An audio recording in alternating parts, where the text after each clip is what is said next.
Inilatag ni Acting PNP Chief Police Lieutenant General Jose Melencio Nartates Jr.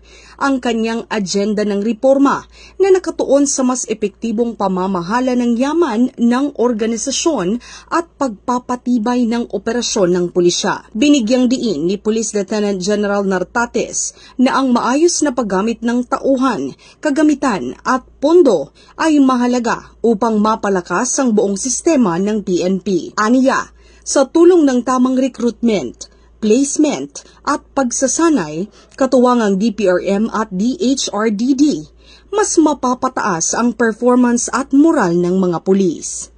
Kabilang sa mga prioridad niya ang pagpapabuti ng sistema sa lohistika at pananalapi upang matiyak ang epesyente, tapat at makataong serbisyo. Iginiit niyang dapat isaalang-alang hindi lamang ang pagiging epektibo ng mga desisyon, kundi pati ang kapakanan ng buong organisasyon.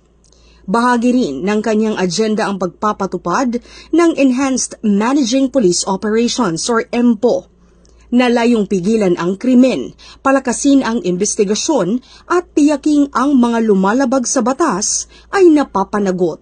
Kabilang dito ang aktibong pagpapatrolya, crime prevention at paghuli sa mga wanted na individual. Ang mga hakbanging ito ay bahagi ng mas malawak na reforma ni Police Lieutenant General Nartates na naglalayong mapalakas ang operasyon ng PNP, maisulong ang pagbabago sa organisasyon at maibalik ang tiwala ng publiko sa kapulisan.